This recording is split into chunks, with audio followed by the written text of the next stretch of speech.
She said, "Stop acting like we're married. You don't get a say in where I go or who I'm with." Everyone laughed. I just smiled and stayed quiet. But when she came back from her weekend away, her tea didn't work, and the neighbor told her exactly why.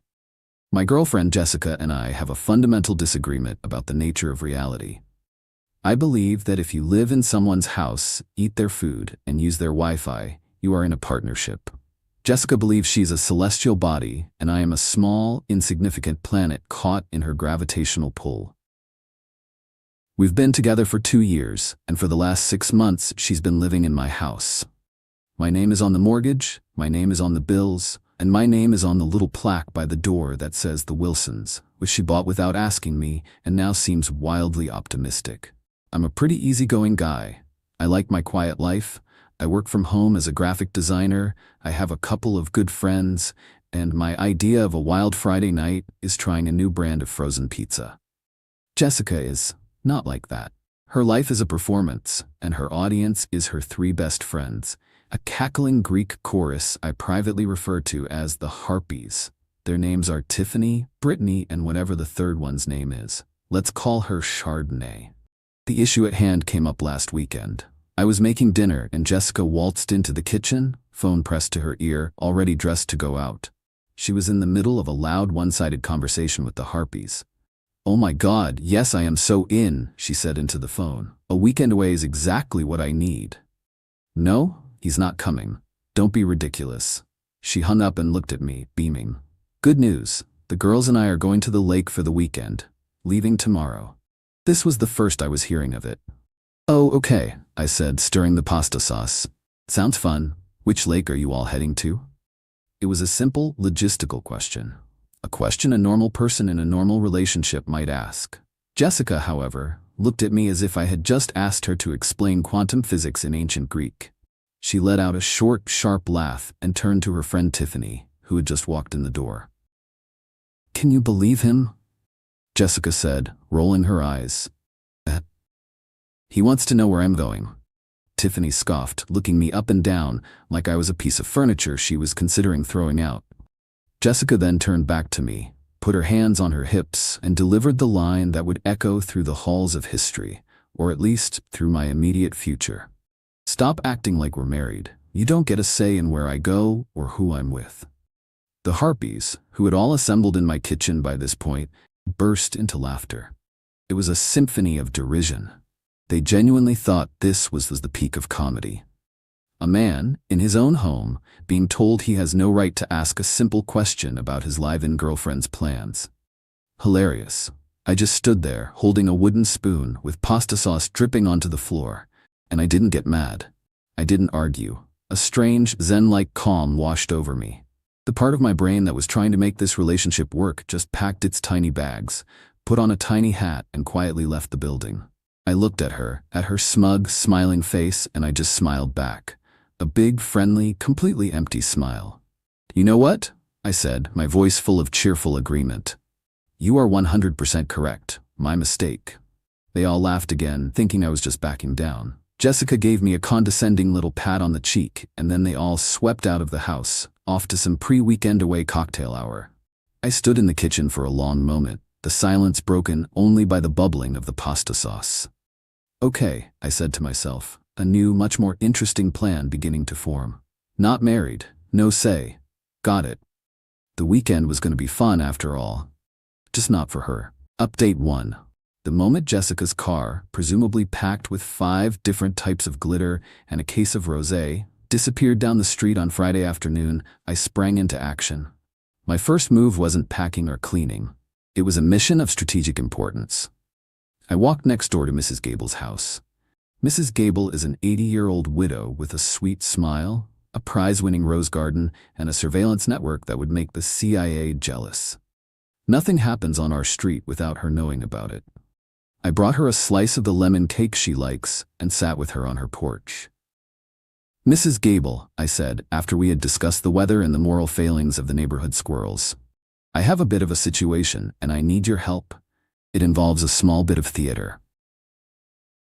Her eyes lit up. The woman loves drama more than she loves her roses.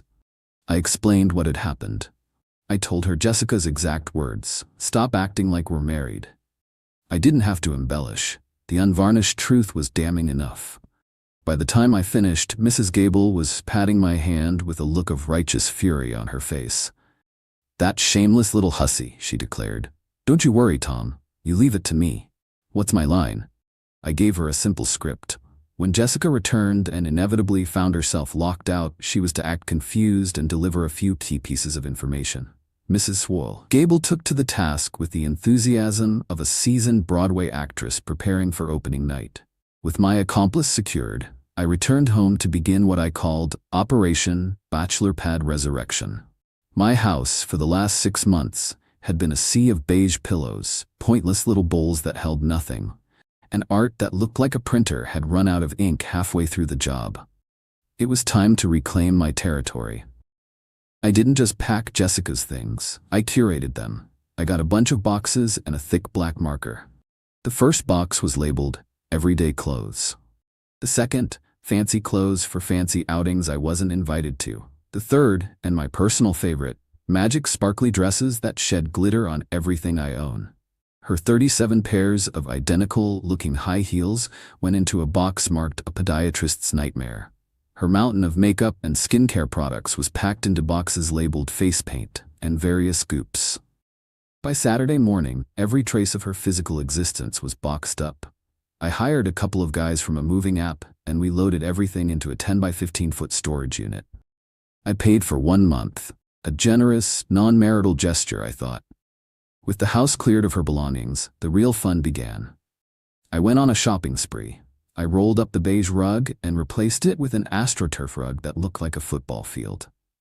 I sold her sterile white couch online and bought a gigantic black leather recliner sofa with approximately 16 cup holders. Her sad, minimalist coffee table was replaced by a vintage pinball machine I found on Craigslist. It didn't work, but it lit up, and that's what mattered. The bedroom was next. I took down the weird macrame thing she had hung over the bed and replaced it with a framed poster of a grizzly bear catching a salmon in its mouth. It felt right. My final, and most brilliant, move happened on Saturday afternoon. I drove to the local animal shelter just to look. An hour later, I came home with a 120-pound St. Bernard puppy named Gus. Gus was not a small dog. He was a furry, drooling, lovable wrecking ball. He immediately claimed the new leather sofa as his own and fell asleep, snoring like a lumberjack. The house was transformed. It was no longer a showroom for a sad beige life. It was a fortress of glorious, unapologetic bachelorhood. I spent the rest of the weekend playing fetch with Gus, drinking beer from the bottle in my own living room, and changing all the passwords. The new Wi-Fi network was named Get Your Own Wi-Fi, and the password was Not Married LOL. On Sunday evening, I sat on my 16-cup holder sofa with Gus's giant head in my lap and waited.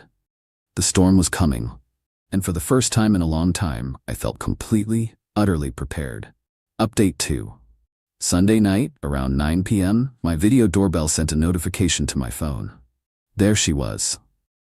Jessica, looking tan from her weekend at the lake, strolled up to my front door, humming. The comedy began almost immediately. She tried her key. It slid into the lock but didn't turn. The new deadbolt I'd installed that morning was doing its job. She jiggled it, a look of mild annoyance on her face. She tried it again. Then she let out an exasperated sigh and started banging on the door.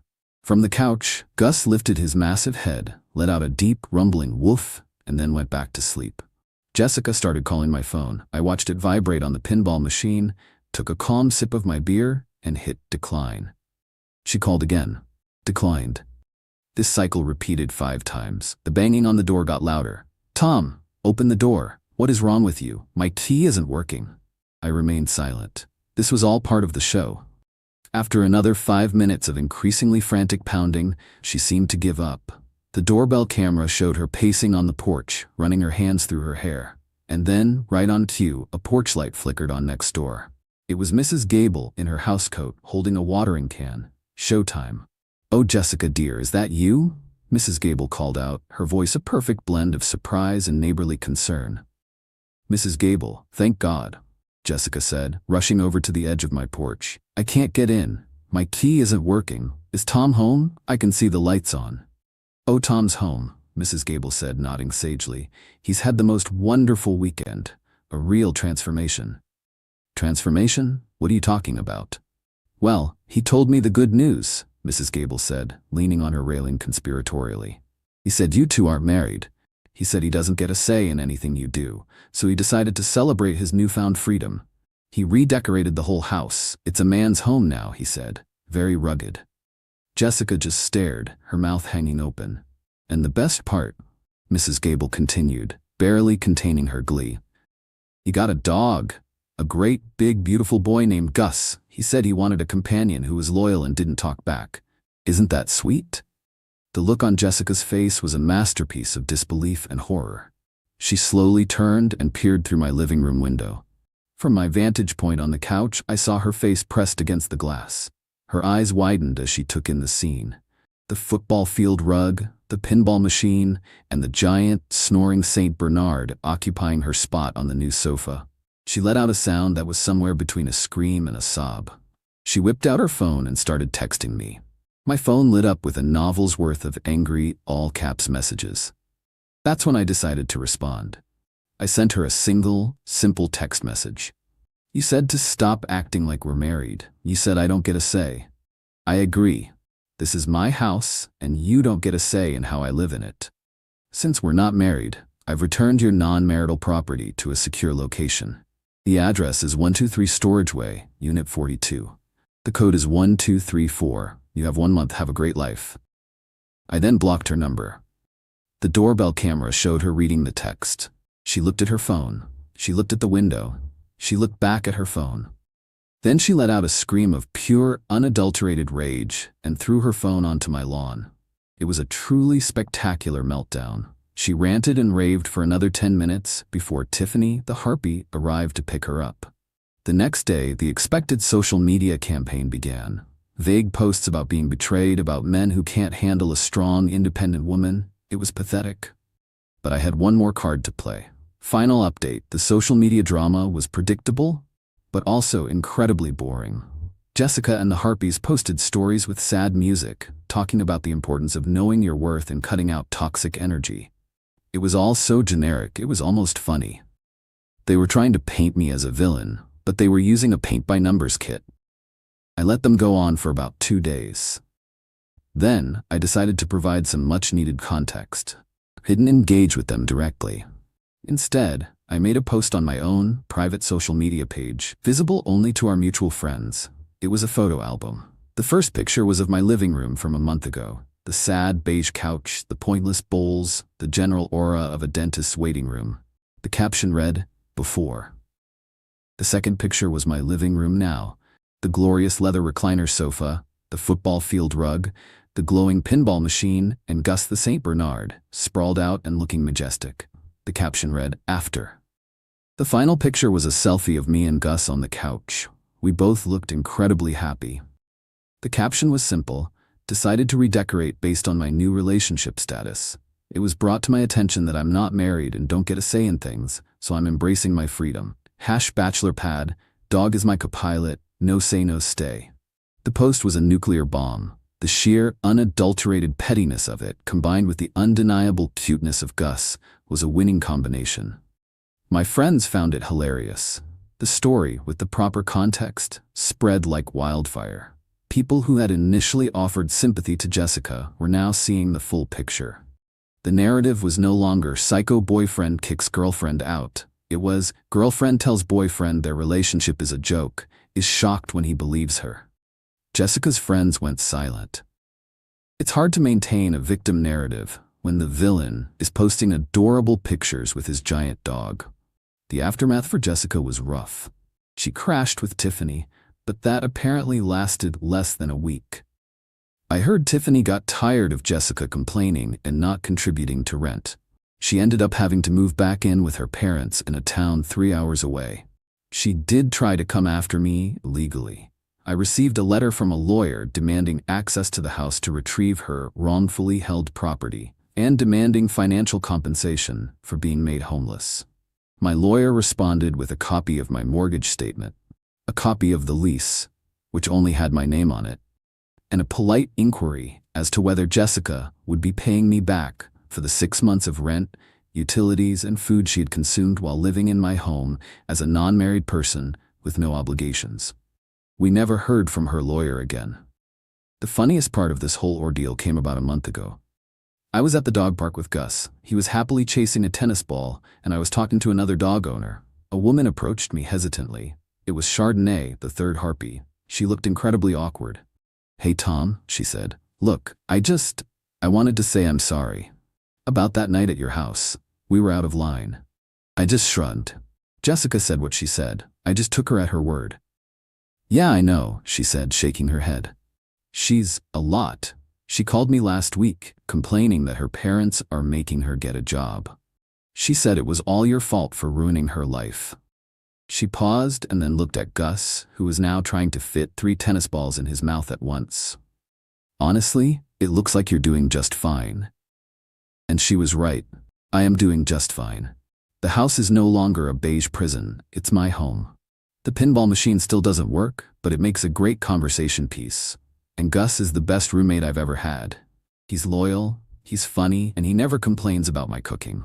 I learned a valuable lesson. Sometimes the best revenge isn't a grand, complicated scheme. It's just listening to what people say and believing them. Jessica told me exactly who she was and what our relationship meant to her. I just decided to agree with her. She said I didn't get a say. And now in her life, I truly don't. And in my life, she doesn't either. And that, combined with a giant drooling dog, is a pretty happy ending.